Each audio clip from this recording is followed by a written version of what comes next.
Hey everybody, it's your old pal Tom here on the Tom Gulley Show. Tonight, let me tell you about the unsolved murder of Jennifer Servo. Twists, turns, there's a lot of inexplicable details as usual, and we will talk about all of them. And as we always say, somebody knows something. We'll cover all the details tonight. You know, this is our cold open. We do it to kind of introduce our audio podcast people into the show while our live YouTube chat room fills up so they don't just hear the songs I'm about to play. I found out on last night's show, people want some songs from the vault, including our longtime opening song. They call me Mr. Gulley. I've got a couple of those queued up for you. And I think at the end of the show, we'll take a peek behind the curtain. Generally speaking, I schedule the shows a week in advance, every Friday or Saturday. And I haven't done that yet. I might just throw out some topics and ask the chat room what they think we ought to be doing for next week. Not saying I'm going to listen to them, but, you know, I can indulge in the charade of letting people feel like they have input into the show as a courtesy. Anyway, that's what we're going to do. Also, some people have said that the beginning of the show is too long. It takes too long to get to the topic. And I will admit, it does take 10 or 12 minutes. But if you're listening in audio podcast form, and we're on Apple Podcasts, Spotify, iHeart, Podchaser, I looked it up. We're on like 30 different platforms now. I can't tell you what they all are. Podbean, our beloved Podbean, where we're really hosted. And if you're listening audio-wise, you just fast forward through it. If you're in our live chat room, well, you should be amused and beguiled by your fellow chatters, shouldn't you? We do have the most cheerful chat room on the internet, as verified by independent sources. So that should be some solace, I would think. But with all that being said, we will be playing a couple songs by our fabulous music director, Leon Kennedy. He's got 15 or 20 songs now he's created for the show. And I have to say, I've heard other people that create songs for other shows. Ours are the best. You should listen to this show even if the other hour of the show doesn't appeal to you. There's, bound to be 5 to 10 minutes of really outstanding music for you to enjoy. And isn't that enough? At any rate, settle back.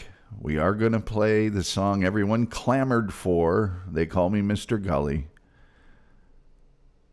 In just a couple seconds, I have another one queued up before it called The Show Must Go On. People seem to like that one too. From the vaults. And then, let me tell you about the unsolved murder of Jennifer Servo.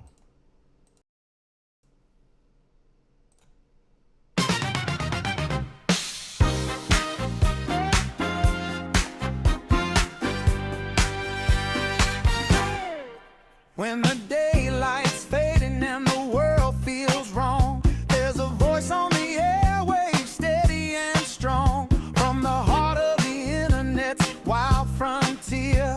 Tom Gulley's talking, pull up a chair. He's got stories, he's got takes, he's got calls rolling in, from the tales of the weird to the shape of the spin. If you're tired of the noise and the nonsense online, there's a seat in the Gulley verse. Come take your time.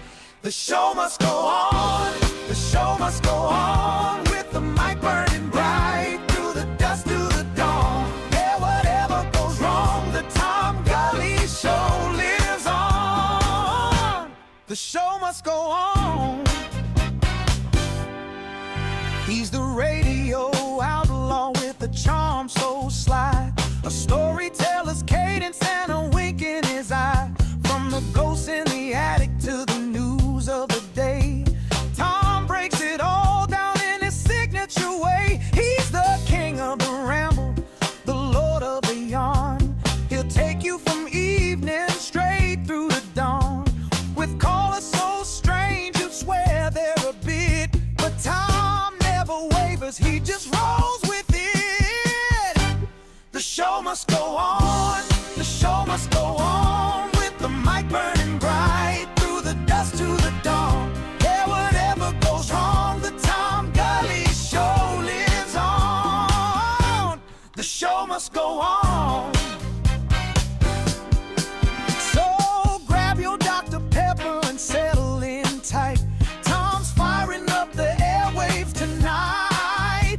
Whether chaos or calm, he keeps steering the ship with a quip, a riff, and that gully grip. The show must go on, the show must go on, through the static and storms, every dusk, every dawn, from the heart of the net to the edge of beyond. The Tom Gulley Show lives on. Yes, the show must go on.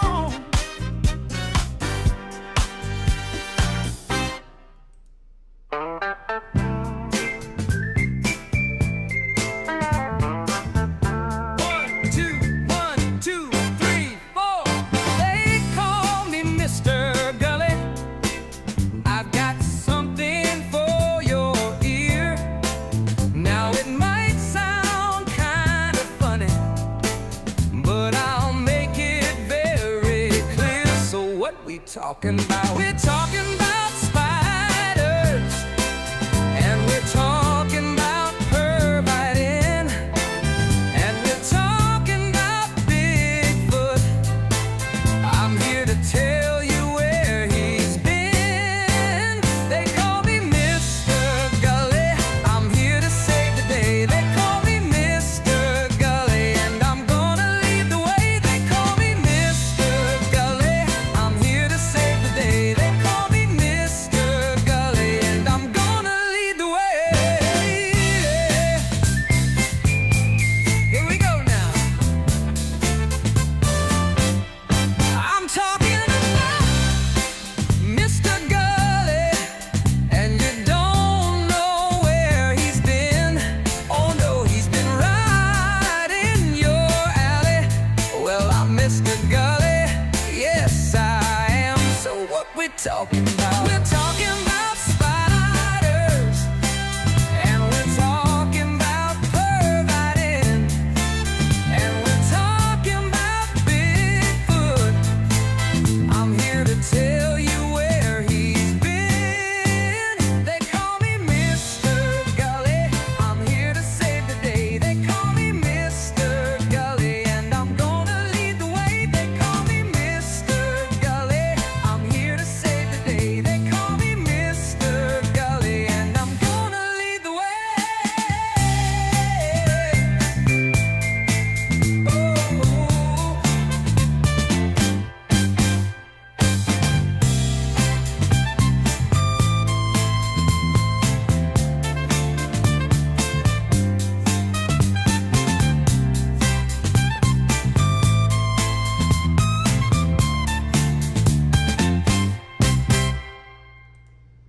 Hey, everybody. What's going on? What's hot? What's hip? What's happening? What's shaking? Tonight, let me tell you about the unsolved murder of news reporter Jennifer Servo. It's a mystery that has gone on far too long, and it does have quite a few attributes that simply don't make sense. Before we get to that, please do me a favor. Like, share, subscribe, retweet, notification bell, all those absolutely free things you can do. They only cost you a click. They help so much with the algorithm, the almighty, all-powerful, all-knowing, all-seeing algorithm. Plus, we have super chats, we have memberships, gifted memberships, PayPal. If you go to our YouTube description, where you give the most, I get the most. Google doesn't get anything. And you can also go to the TomGulleyShow.com. We've got some audio podcasts there, archived, and articles and other things. In addition to our merchandise store, if you like the show's logo and you need a shower curtain, we can help you out, as well as T-shirts and sweatshirts and anything that you might need to add a focal point of praise and pleasure to any home. Let's get to our chat room very, very quickly. Positive Up Patriot, he's an OG. He's here, says, hey, Tom. Team Brittany is wondering about a show about Tiffany Sessions. I did not do that show this week. It is on my list. It's here at the top. See it? Tiffany Sessions. There. I'm showing it to the audience. I just didn't get it researched in time. I tell you what, we'll do Tiffany Sessions next week on Thursday. And then I also have a guest in the offing. I haven't received confirmation yet, but I've got a very exciting guest lined up. So anyway, no, Tiffany, Team Brittany, you did not dream that. You did not dream that. The chef is here from high atop the capital city of Indiana in the Skyline Club, which you can only eat at if you're a member or a guest of a member. He says the crew is in the house. Mikey, Charlie, Neil, Cooper, and the chef himself. So get on in there. Get yourself a tomahawk steak. They got them. They're delicious. I've had many a fine meal at the Skyline Club. Even though I wasn't a member, I was a guest of a member. I was a guest. Jennifer Lynn Servo was an American news reporter whose murder is unsolved to this day. It occurred in 2002. Jennifer grew up in Columbia Falls, Montana. Columbia Falls, Montana. She went to Columbia Falls High School, where she was involved in cross country and cheerleading. She graduated in 1998, and then she enlisted in the U.S. Army Reserves. Her stated ambition was to be the next Katie Couric and to work for a large news network. She graduated from the University of Montana in May of 2002 with a degree in journalism. She first worked at a local news station in Missoula, Montana, then applied for a reporting position in Abilene, Texas, because Servo had a romantic vision of the state due to its cowboy culture. And boy, we got that here in Texas. And Abilene it's out there. It's a pretty cool little town. She was offered her first full-time news reporter job at KRBC-TV and moved to Abilene in August of 2002 at the age of 22 years old. KRBC anchor Downing Bowles said, "You could just see early on that Jennifer had the tools it was going to take to move on to bigger and better things." On September 16th, 2002, Jennifer returned from shopping to her brand new apartment in Abilene sometime between 12:30 a.m. and 1:30 a.m. Now remember, Jennifer had just moved to Abilene in August, so she hadn't been there very long. 2 days later, after her coworkers had reported her as absent for work, either her coworkers or apartment manager went to check on her. Jennifer was found fully clothed, face down, and slumped over in the bathtub of her new apartment. She was pronounced dead that afternoon. She'd been murdered by strangulation and blunt force trauma on September 16th. Or early on the morning of the 17th, so shortly, if not almost immediately, after she had returned from shopping. There were blood marks tracking from the floor near Servo's bed, which was in the living room, obviously a small apartment that a person starting out might have, and those blood marks went from the floor near her bed into the bathroom. And remember, she was fully clothed. She had signs of bruising, but no signs of molestation. The investigation theorized that the bruising was from pressure from the victim's knee. Jennifer was already dead before the upper portion of her body entered the water in her bathtub. As far as the investigation, the case remains unsolved and no arrests have been made. And the case is still being investigated by the Abilene Police Department, or at least was as of 2020. Abilene police initially took DNA from 6 people close to Jennifer. Her apartment door was locked, and the lack of forced entry into the apartment could imply that Jennifer knew her murderer beforehand.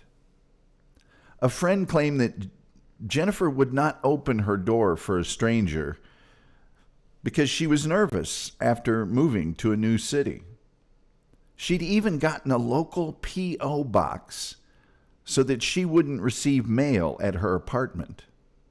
So she was taking precautions. Previously, a neighbor heard Jennifer and someone else arguing in the apartment for some length of time. Some reports state that after Jennifer was murdered, someone checked out books at a library using her college library card, which is just bizarre. It's not publicly known which books were checked out. In 2014, the Abilene Police Department said they were following through with new leads in the case, though as of 2018, it wasn't clear what those leads were. In the 2020s, police sent old evidence to private labs for new DNA testing. Now, there have been 2 persons of interest considered by police, both of whom were cleared by investigators without any charges being laid. And one of them is just suspicious off the charts.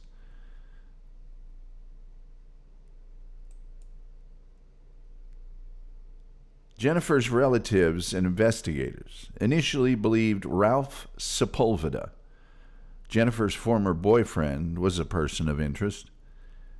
Sepulveda was an Army Ranger who Jennifer had met while serving in the Army Reserves in Montana. About a month after they met, they started living together in Abilene. They lived together for a few weeks before Jennifer discovered that back in Montana, Sepulveda had a child from another relationship and a fiancé who he had broken up with to live with Jennifer.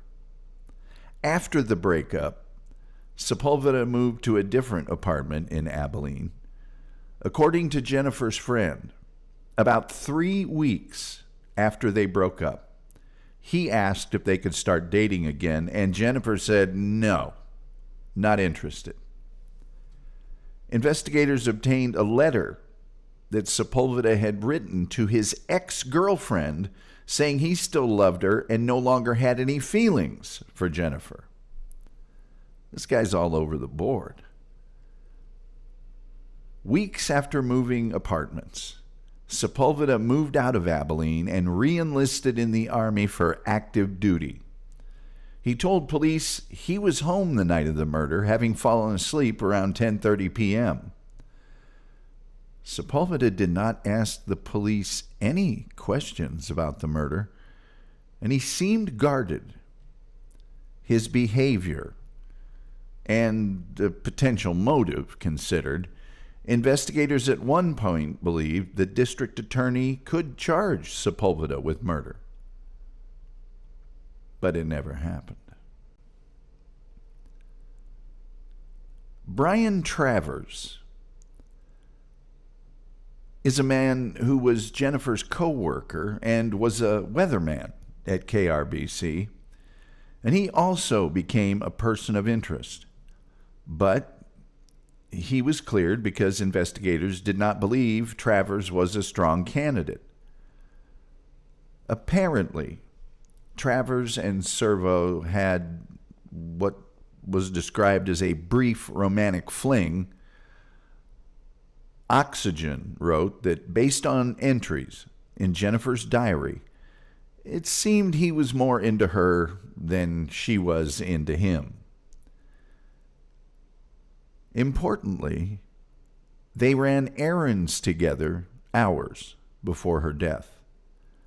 On September 15th, they had left work at 11:30 p.m. to go shopping, then left the store at 12:30 a.m. on September 16th.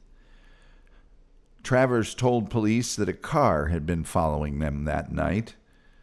He gave his DNA to police in the investigation, and no charges have ever been brought against Travers either. Doesn't exactly seem as strong of a suspect as Ralph Sepulveda, and he was very forthcoming with his DNA. Jennifer's murder became one of the most high-profile cold cases in Abilene. It's been covered by numerous media outlets since 2002, including Cosmopolitan, the TV shows America's Most Wanted, and 48 Hours Mystery, as well as the podcast Cold Justice. A scholarship was established in her name at the school after her death. There's not a lot of extra information about this. It would be nice if there were. Toby Dagenhart, KRBC's news director, said he had called Servo, who usually worked Thursdays through Sundays, to ask if she could work on her days off to help cover for a shorthanded news staff. When she didn't respond to those television calls, Dagenhart asked Hunters Ridge employees to check on her. Obviously, the employees of KRBC, even in the short time they had known Jennifer, were very, very affected by that. She had joined KRBC in July, was well-liked, always outgoing, smart, fun-loving, and fit in extremely well. KRBC canceled a 5 p.m. newscast and most of its 6 p.m. newscast. The only story of that 6 p.m. newscast was Jennifer's death and homicide investigation, with anchors Downing Bowles and a clearly shaken Sherry Roberts delivering the news. KRBC went completely silent for the rest of the half hour, memorializing Servo with her photograph, date of birth, and the presumed date of death.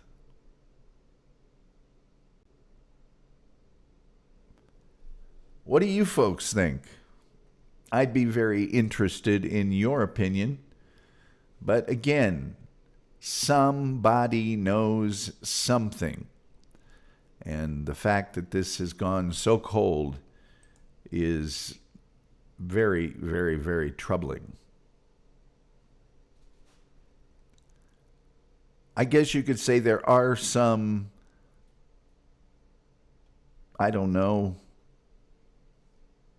analogies that we could draw from the death of news reporter Jody Husentrut in Iowa. News reporter, completely unsolved, close platonic friends, who knows? Paused Up Patriot says he must have really loved her if he left his fiancée and kid for her. Well, then he said he didn't have any feelings and didn't, want to be with her. Then he did, then he didn't. Positive Patriot says, I don't think it was a suicide. That's all I'm certain of. Yeah, that's about all you can be certain of. At any rate, that's really all that I have to tell you at the moment about the completely unsolved murder of Jennifer Servo.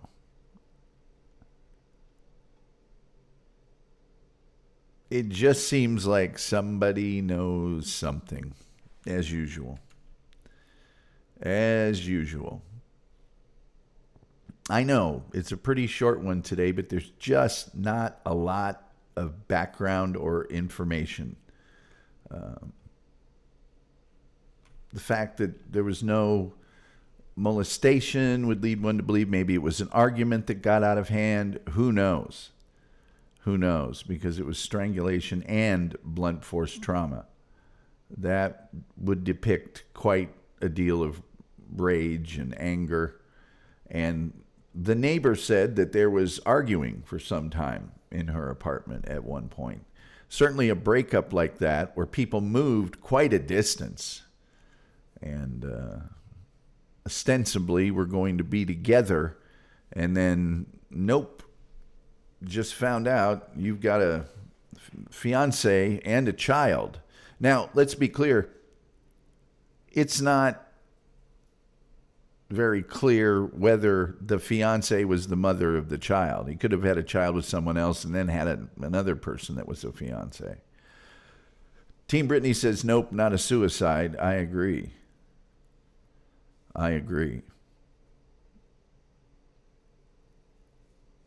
So something happened in the main room of that apartment, and then she was drugged into the bathroom where the tub apparently was full of water, and only the upper half of her body was in the water. So who knows? Who knows? But again, this particular incident doesn't seem to have the amount of family and community and people striving for an answer to this question as some others do. I could be wrong about that. I did search some websites. They were closed. They were no longer in existence. Justice for Jennifer is a site, and it is no longer active, and that's her family's site. It has been what will be 25 years next year. I don't know what has become of Ralph Sepulveda and what he's up to these days. That would be interesting to find out. Let's just see if I can find out. There we go.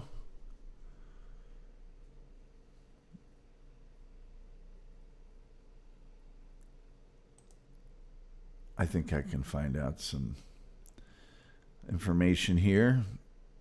Retired Detective Jeff Bell talked with the Abilene Reporter News to discuss the murder of Jennifer Servo in 2024.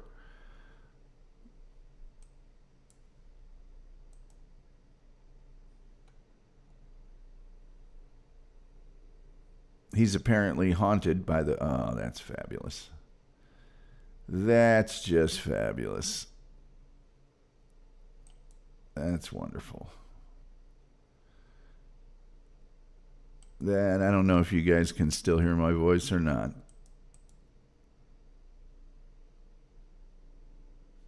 That is just beautiful. Just absolutely beautiful. Thank you so much.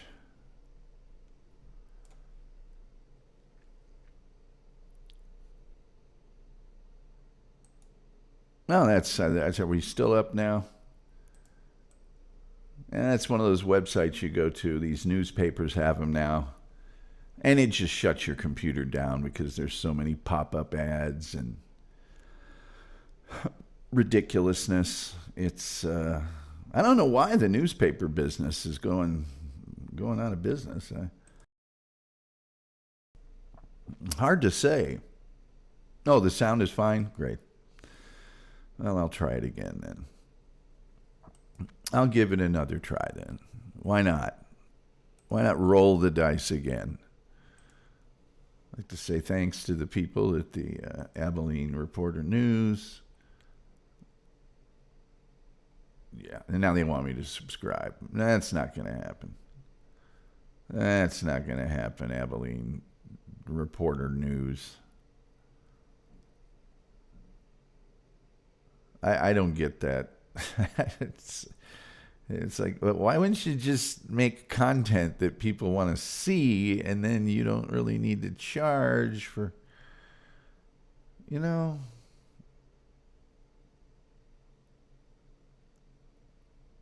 It's a mystery to me.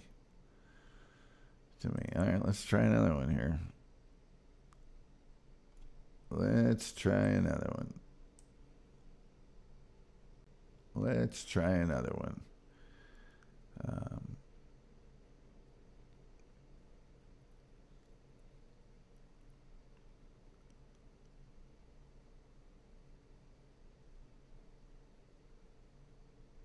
Let's see. It says here that Jennifer and Ralph had instant chemistry. They only knew each other about a month, and he uproots his life and aggressively pursues her.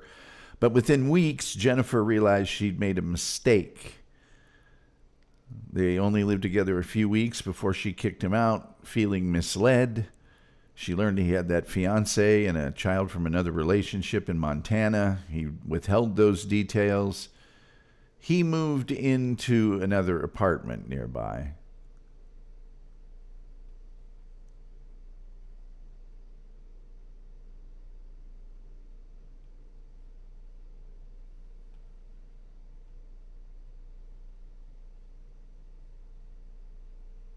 Seeing that she was fully dressed, it didn't seem likely, given the chaotic scene, that an assailant would have put her clothes back on. Forensic pathologist Catherine Pineri said the scene of the crime looks chaotic, like someone is panicking. They're grabbing stuff from here and there, trying to figure out what they're going to do.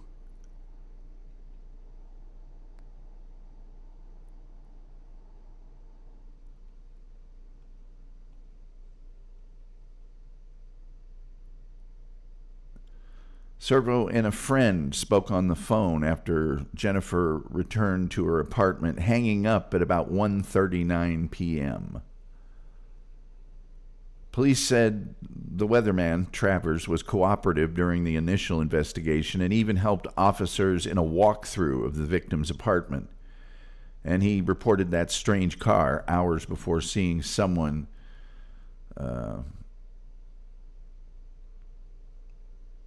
Brian Travers tells investigators there was a car following him and Jennifer that night. He cooperated with the police from the very beginning. The ex-boyfriend said that he went to bed at 10:30 after watching football alone. Detective Bell said he quickly grew suspicious of Sepulveda's matter-of-fact demeanor. He was not emotional in any form or fashion, just didn't ask the right questions. Jennifer's dead, and he's like, oh, that sucks.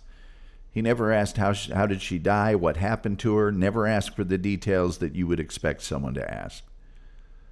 Bell said Sepulveda moved from Abilene just weeks later and re-enlisted in the U.S. Army for active duty.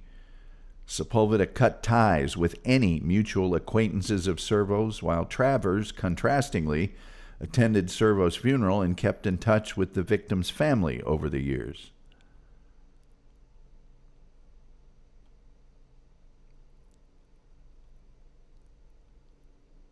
Some said Travers carried a torch for Servo, while Servo told people she regretted being intimate with Travers. They both remained friendly, however, and witness after witness claimed Travers was far from violent. One even referred to Travers as the news station sweetheart. However, many acquaintances cited the problems between Servo and Ralph Sepulveda, claiming Sepulveda left his long-term girlfriend in Montana to follow her to Texas. I know that he came back over about 3 weeks after they broke up and asked her to get back together. And he cried when she told him no.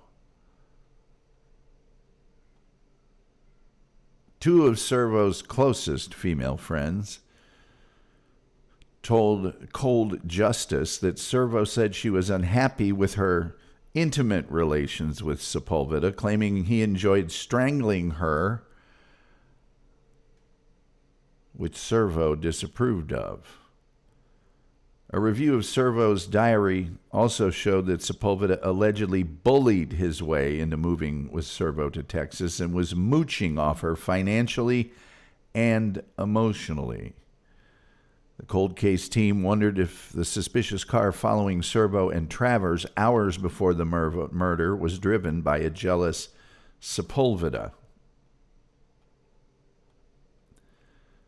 Soon after Servo's death, investigators obtained a love letter Sepulveda penned to his ex-girlfriend in 2002, suggesting he no longer had feelings for Servo and still loved the former fiancée in Montana.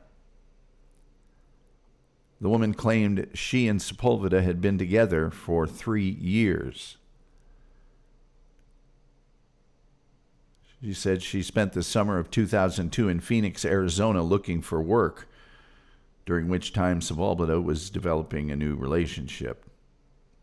The ex said, "I finally tracked him down through one of his co-workers, and she put him on the phone, and he said he had met somebody else and didn't love me anymore, and he was moving. I never heard from him again." The former girlfriend's statements told investigators that since Sepulveda made zero attempts to rekindle his relationship with the woman, the love letter written around the time of Servo's death was likely bogus. Investigators headed to pay Brad Travers a surprise visit at his Des Moines, Iowa residence. No one answered the door, but Travers later called the investigators, agreeing to speak with his attorney present. Meanwhile, detectives found Sepulveda at his Honolulu, Hawaii home, as recorded with a body camera and published by Cold Justice. Sepulveda didn't offer much after going outside to meet them. "You know, it's been so long, I haven't talked to anybody in a long time," said Sepulveda. "There's nothing else I could add to that, absolutely nothing." For detectives, Sepulveda's guarded manner rang as suspicious. "He wouldn't divulge any new information to us. He gave us nothing. He strikes me as like he doesn't give a blank. He never asked us, how's the case coming? Are there any leads? Who's your main suspect?" Back in Des Moines, without cameras rolling, Travers cooperated with investigators. With nothing in his history pointing to violence, coupled with a mountain of witness statements attesting to his wholesome character, investigators didn't believe Travers made for a strong suspect. Brad Travers has cooperated with the police department since day one, even against the advice of his own lawyers. He's given us DNA. He flew up to Montana to her funeral and grieved there with her family and friends, and has continued to email Jennifer's mom about the case. Investigators maintain Travers' only mistake was falling too hard for Jennifer Servo. The team concluded Sepulveda felt slighted when Servo kicked him out of the home upon the discovery of his ex and his child. They theorized he became even more jealous when learning about Travers. Matched with Sepulveda's alleged penchant for strangulation, his purported bogus love letter, his quick military reenlistment following Servo's death, and his demeanor, authorities felt they had enough of a case to present to the district attorney's office in hopes of charging Sepulveda with murder. Brad Travers has been cleared completely as a suspect. By the way, Oxygen True Crime covered this in March of 2024. If you're looking for more information. And Jennifer's mother strongly believes it's Ralph Sepulveda. What else we got in our chat room? Positive Up Patriot said, "Sound is fine, Tom. Sound is fine," says Team Brittany. Good. Yeah, I was getting a wheel here. Jared is here. He says, happy to be here. Happy to see you, Jared. And that's really all I can tell you Well, let me see. Maybe I can find a little bit more. Maybe I can find a little more.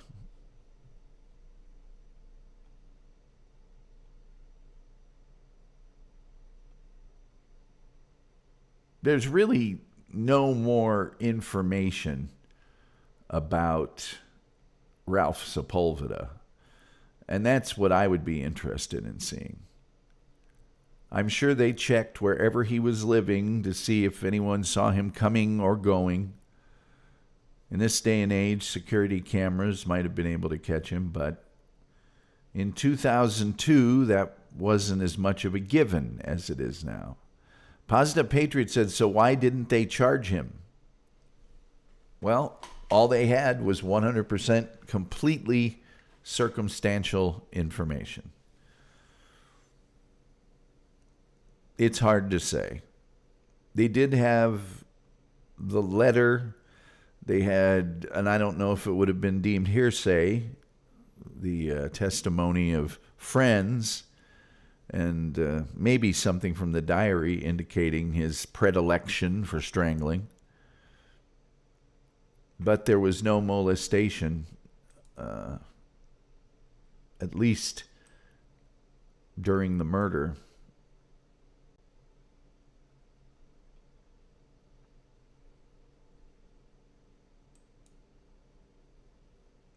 And if you've got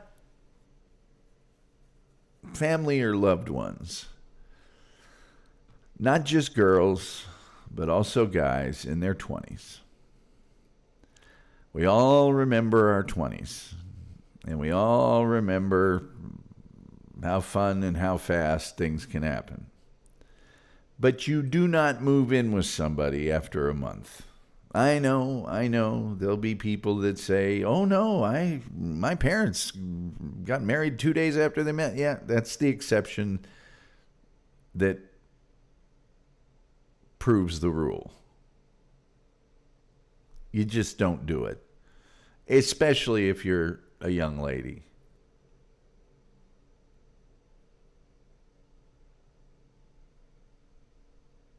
Jennifer's starting salary at KRBC, $7.50 an hour back in 2002. Ralph Sepulveda was 34 years old. She was only 22. Apparently, Jennifer had recently ended her first long-term relationship, and Sepulveda represented something different from her old boyfriend. He was the bad boy, the wild child, the charming guy, her best friend Dara Reardon said. He captured her heart.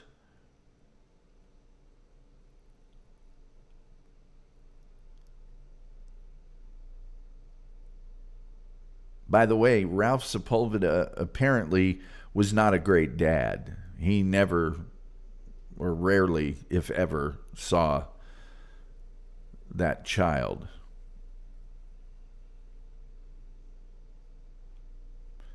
Jennifer Lauren, her colleague and friend at KRBC, said Jennifer told her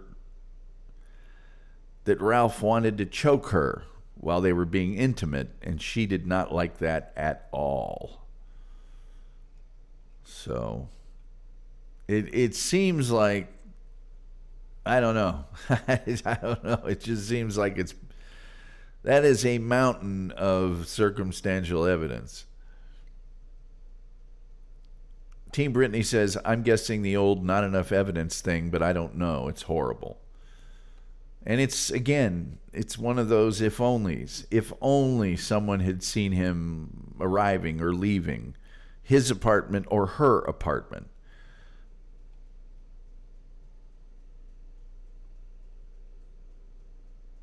Let's see what Reddit might tell us about this.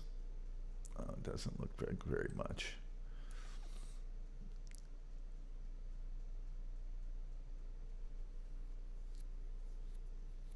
By the way, Brian Travers and Jennifer that fateful evening picked up a coffee table from a friend, and then they had gone to Walmart later that night. And along the way, it was Jennifer who made a comment to Brian, I've been calling him Brian Travers, that she thought they were being followed. And she claimed the same car had been following them for a while. Jennifer was driving. She dropped Brian Travers off at his house before returning home. So it's not like he drove to her place.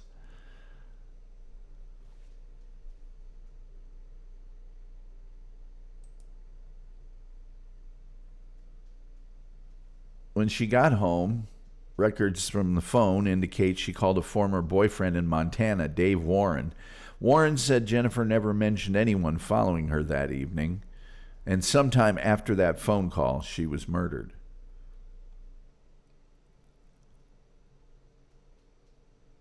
Her body had been in the apartment for 2 days before she was discovered.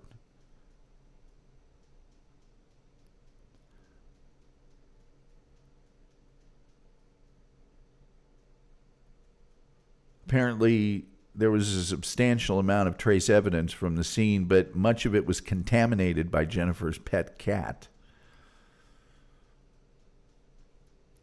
And once it was separated, the evidence did not reveal anything specific to help the investigation. Police claim that both DNA of her ex-boyfriend, Ralph Sepulveda, and Brian Travers was found in the apartment. There were a couple of items missing from her apartment. Her purse, her keys, although her car was in the parking lot, her phone, and 2 DVDs, Saving Private Ryan and Sex and the City. Her flute was also reported missing. And they believe that Jennifer knew her assailant because the door wasn't forced open.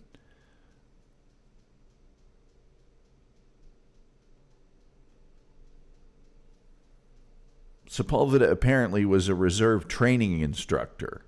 That's how he met Jennifer, which is kind of a no-no. You know? You shouldn't be crushing on your instructees.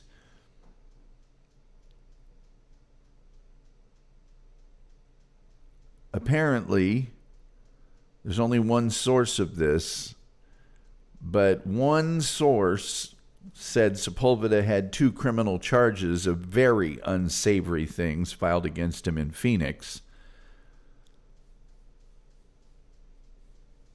By the way, Sepulveda's alibi has not been verified. Of course, if you're home by yourself, that's very difficult to have verified, but still not verified. In the eyes of Jennifer's family and friends, Sepulveda murdered her when he couldn't handle her moving on with her life.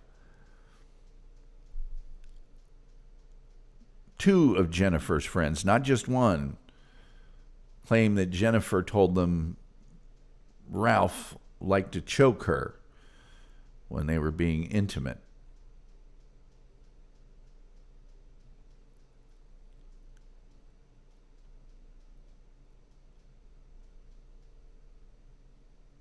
In 2014, detectives released a statement to the media stating they were working new leads in the investigation, but they neither elaborated on what those leads were, nor has there been much of any follow-up to that release. Detectives working the case believe they know who the murderer is, but have not been able to make an arrest due to lack of evidence.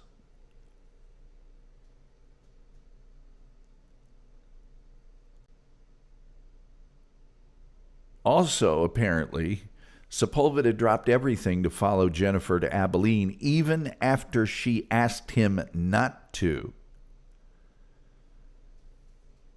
She joined the military when she was 17 after she'd finished high school. She went to basic training in the summer of 1997. Her mom had to sign the paperwork. She wasn't even 18 yet. And she went to monthly National Guard sessions in Missoula. She was a specialist in the 347th Quartermaster Unit for almost 6 years. Almost.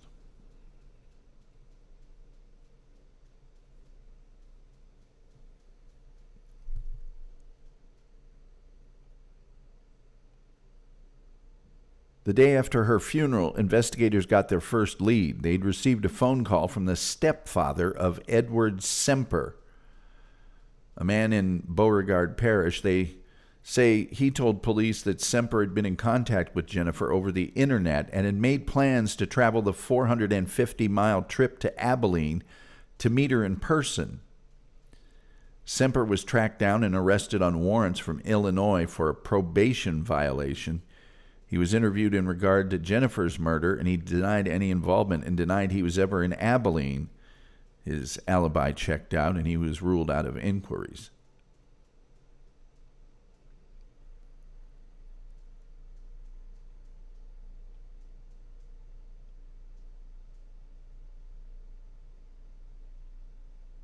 There's a lot of conjecture on Reddit about the DVDs. I don't know. It seems like DVDs could be things that you would loan somebody and then sort of forget about. But I don't know. I don't know. As always, the chat is smarter than me, so let's see what the chat has to say, shall we? I think we shall. Team Brittany says, women murder too. Bet fiance was upset. Just the thought. Team Brittany says 20s are a dangerous age, not a care in the world most of the time. And impressive at such a young age, going into the military. Well, I'm wondering if also the military paid for her schooling, perhaps. I don't know. But she seemed to be a real go-getter. And it's tragic. It's absolutely tragic. If that was my sister, I would have said, honey, that guy is not moving in with you in Abilene. He isn't even coming to Abilene. What's his phone number? Let me talk to him. That ain't happening. Because if that happens, I'm moving to Abilene and I'm getting the apartment next to yours.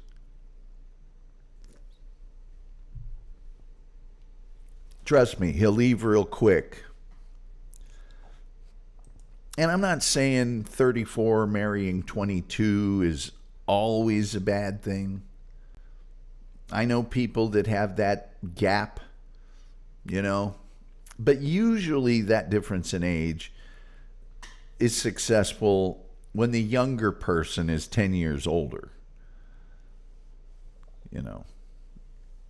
It sounds to me like an older guy, bad boy, charming, preying upon somebody that just doesn't have the ruthlessness that we acquire as we grow older to say, no, not happening. So anyway, that is the unsolved murder case of Jennifer Servo. Somebody knows something. Somebody knows something. I would like a lot more background on Ralph Sepulveda. Yes, he's in Honolulu, Hawaii right now. Does he have a girlfriend? Does he have a wife? Does he have ex-wives in the time that this has occurred? It's hard to say. It's very, very hard to say. All right. Now for next week's programming. Oh, by the way, tomorrow at 3 p.m. Eastern, we will cover the Hays Code. I know, it doesn't sound exciting. It is exciting. The movie ratings that we have now, G, PG, 13, R, NA, 17. Before all that, before about, I think, 1970, we had the Hays Code, which was just a code. It wasn't necessarily law. It was something that Hollywood used to censor movies. So it's like if the Hays people said, this is not allowed in a movie, you had to take it out. They had things you could do. They had things you couldn't do. And I will tell you all those things tomorrow at 3 p.m. Eastern. Then on Sunday, we will cover a music show called Hullabaloo. Now, Hullabaloo would have these big-time hosts. Jerry Lewis, Sammy Davis Jr., Michael Landon, Trini Lopez. And there were a few things about Hullabaloo. Number one, Hullabaloo was occurring during the height of the British invasion, when the Beatles and Herman's Hermits, the Dave Clark Five, all of this. So they would go live to London. And who was their correspondent in London? Brian Epstein, the manager of the Beatles. And they'd do a little from London, and then the show would come back to the U.S., and the top bands of the time would sing the hits of the day. So you might have Sonny and Cher singing a Beatles song, or The Lovin' Spoonful, or whoever it might be. And so it was kind of like, these are the top 10 hits, and they'd go in a circle, and they would sing those songs that weren't theirs. Pretty hip, pretty cool show. Also, big musical production numbers. And you can see an opening on one of the times Sammy Davis Jr. did the show. He opens the show, and with the Hullabaloo dancers, does this huge elaborate dance and sing. He's phenomenal. He's also, and you probably can see this on YouTube as well, the Supremes are on with Diana Ross, and they do a medley of songs together. And at one point, Diana Ross, I think she says something, that's old school. You sound like Sammy Davis Sr. I mean, it's a good show. It's a good show. I'm going to do a thing about that. Next week on Thursday, we will cover Tiffany Sessions. I can tell you that. And I can also tell you that the Sunday following this one, we will cover Bonanza. We will cover Bonanza. Some other topics I have in the offing are, I'm pretty sure on Monday I'd like to do the career of Agnes Moorehead and Dora from Bewitched. But she's way more than that. It's kind of funny to me she got put in this sitcom because she's a legendary actress. I bet she hated it. I've got the Farmington mine disaster. It's a really bad one. I'm going to do an episode on the Hunley, which was like an ironclad submarine during the Civil War that remained undiscovered for a long time and then was found.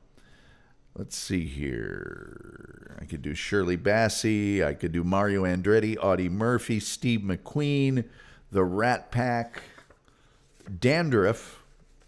You guys want me to do a show on Dandruff? I'll do a show on Dandruff. Let's see here. George Plimpton, Charles Bukowski, recreational vehicles, Something Weird Video. I could do a show on the rural purge, but snowblowers, Waco. Yes, the Branch Davidian compound. And those are just some ideas. So who knows? And that's it. That's all we got. Last night, everyone wanted me to play the original theme song for the show. I've got that queued up here for you. So, no show tomorrow night. We don't do shows on Friday nights. That's a waste of everyone's time. Mostly mine. So, with all that being said, I'm looking at that old clock on the wall there. It says it's time for me to amscray. I'd like to thank Team Brittany and Paused Up Patriot and the chef and Jared for being here. And you don't have to go home, but you can't stay here. Fishman is here. Said Waco would be a good show. Okay, I will do Waco. I am doing Waco. Where's my pen? There's my pen. I'm putting a star next to Waco. See that?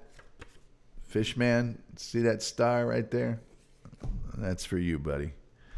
And with all that being said, I think the only thing left to say is, and this is that song you guys wanted so bad. Till next time, we'll see you next time.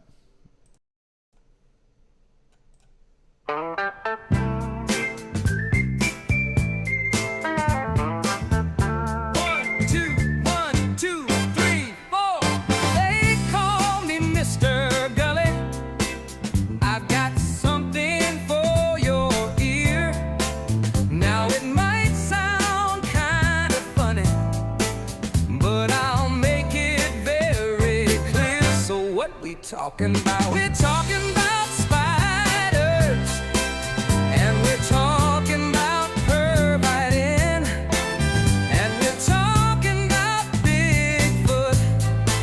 I'm here to tell you where he's been. They call me Mr. Gulley. I'm here to save the day. They call me Mr. Gulley, and I'm gonna lead the way. They call me Mr. Gulley. I'm here to save the day. They call me Mr. Gulley, and I'm gonna lead the way.